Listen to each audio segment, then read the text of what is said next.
Shields in the First World War. Since the earliest times in the history of human combat, the need for defensive tools in pair with offensive tools has been apparent and consistently reinvented upon. The most frequent tool used throughout time in a defensive manner would have to be the shield. Consisting of all sorts of shapes and designs, its overall purpose still resolute throughout history, as a means to protect the user from incoming attacks and projectiles.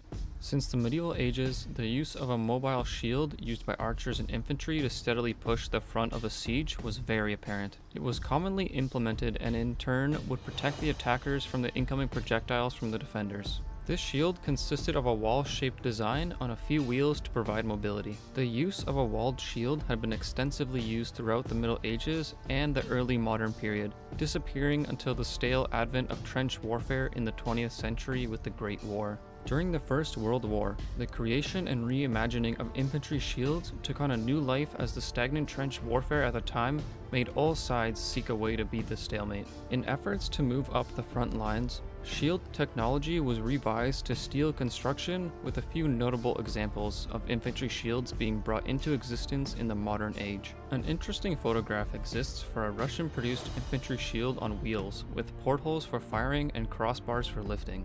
Its actual usage and success were never recorded, but seeing as the image had been archived by the Germans who had captured it, it's to say it was not a proven success. It's fair to say with the rolling shield design, though it provides direct protection from the front of enemy fire, it fails to protect the user from artillery and grenade attacks.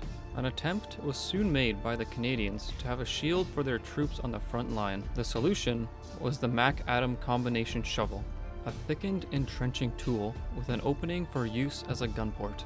However, reports from Canadian troops had proven that it was not an acceptable measure, as the shovel was found to be too heavy, it would not even stop small caliber rounds, and its use as a shovel was inoperable with loose soil, as the hole would render its shoveling ability useless. Soon after their introduction, they were condemned and in some instances outright refused. The French had limited examples of wheeled mobile personnel shields. Many design variations exist, however, no matter which, they all had featured drawbacks such as its weight, the effectiveness under fire, and overall encumbrance in the field. Very few had made their way into battlefield use.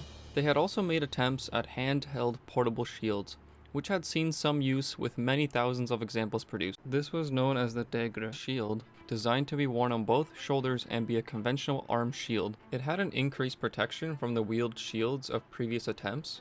They were quite cumbersome, but proved to be an effective design.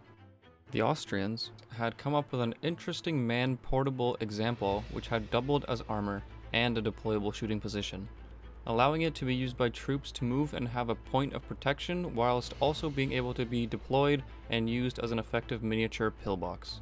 However, not much can be recovered of this interesting personnel shield, as it had not made it past its experimental trials. Most widely adopted of the range was the trench shield with an operable porthole. Many variations and shapes exist, as many armies had experimented and fielded trench shields.